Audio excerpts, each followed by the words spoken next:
J'ai décidé de diffuser gratuitement des milliers de vidéos sur Internet qui sont liées au sujet de la conscience, du bien-être, de la relation, de la nutrition, de la physique quantique, de l'éveil. Et de diffuser ça au plus grand nombre et gratuitement. Les vidéos ont été vues en version anglaise seulement plus de 26 millions de fois. Il y a plus de 3000 vidéos sur Internet en anglais et en français. Elles sont traduites en une quinzaine de langues. J'ai écrit 3 livres. Maintenant, je produis du contenu pour une autre web TV aux États-Unis. J'ai donc cette web TV, la télé de Lilou, qui est en version française, mais elle existe aussi en version américaine et dans d'autres langues. Donc il y a plein d'interviews qui sont traduites dans plein de langues. Donc ces 3000 vidéos que j'ai décrites sont toutes gratuites et sur Internet.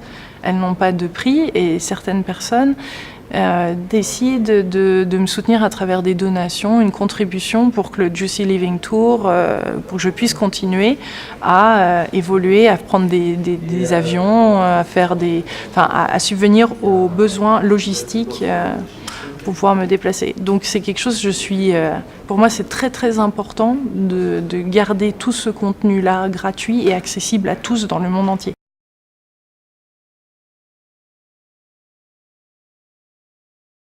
Pour moi, c'est un contenu qui m'aide et je sais qu'il aide les autres à évoluer dans leur vie. Donc il y a quelque chose de concret, de pratique. C'est porteur d'espoir. Ça donne envie de se remettre en question, d'aller de l'avant. Ça aide, je pense que ça peut aider et ça aide la société à changer, à évoluer, à progresser, à changer de paradigme, peut-être d'aller vers un nouveau monde construit sur des nouvelles valeurs. Ça aide le passage à l'acte. Clairement, ça aide les gens, ça donne l'impulsion, l'énergie, peut-être la créativité, le courage, parce que c'est courage le mot pour moi, vraiment qui est très important.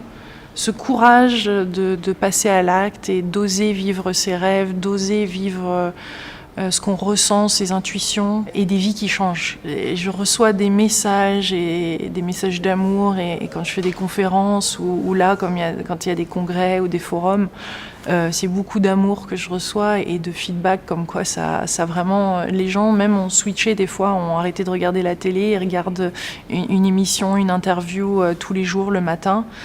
Donc ça change, moi ça m'a changé la vie et je suis ravie de voir ma vie et je suis ravie de voir que ça change la vie de plein de personnes et que ça nous aide, ça me rappelle, ça nous rappelle le potentiel qu'il y a et que la vie est vraiment mais extraordinaire et que c'est un rêve et qu'il y a vraiment des choses qui sont au-delà de nos espérances à vivre. Et ce qui est étonnant après, c'est ce retour qui est énorme et auquel je pense pas, j'aurais pas pu m'attendre à ça. Dire des oui, des vrais oui, pas seulement des faux oui ou faire plaisir, mais ça passe vraiment par des vrais oui. Et là, je me trouve souvent dans des endroits où je sens que je dois vraiment être. Donc il y a une espèce d'enracinement de l'être, il y a une façon d'être qui est vraiment présente et qui jouit de ce moment présent, qui a envie d'être là. Dans le coup, la créativité déborde et on se fait plaisir. Et je pense que les gens qui regardent les vidéos et les interviews le ressentent dans le coup parce que c'est fait sincèrement et authentiquement. Mais ça demande, à mon avis, constamment et pour nous tous de vivre comme ça une espèce pas de guérison mais de vraiment de lâcher prise des anciennes façons de voir les choses, d'a priori, de jugements qu'on peut avoir pour être dans le cœur finalement, pour être dans le moment présent et se laisser aussi porter par la vie mais tout en étant en action et agir. J'ai commencé à faire des vidéos-blogs en 2006 sur YouTube parce que j'avais un désir de mettre en application ce que j'apprenais dans les séminaires, dans les livres, etc.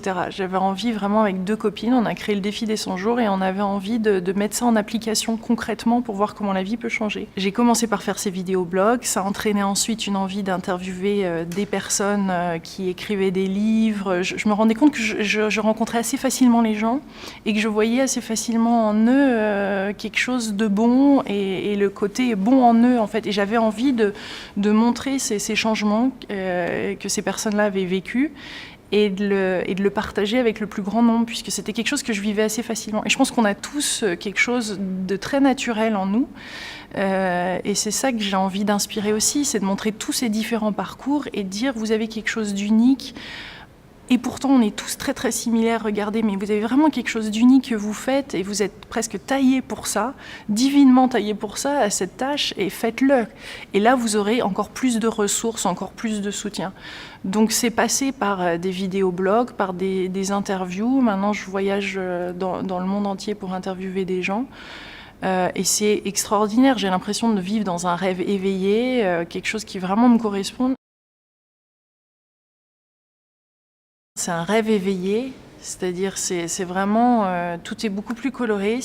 Concrètement, c'est que je voyage à travers le monde entier. Là, je reviens du Sri Lanka, du Québec, de la Belgique, de la Suisse. Je partirai au Colorado. C'est plein de voyages qui sont de rencontres avant tout, qui sont filmés, qui sont ensuite diffusés sur Internet. C'est que du bonheur. Quand la vision comme ça de ce qu'on vit est partagée et vécue, c'est vraiment génial. Donc je pourrais même pas le décrire tellement pour moi c'est coloré.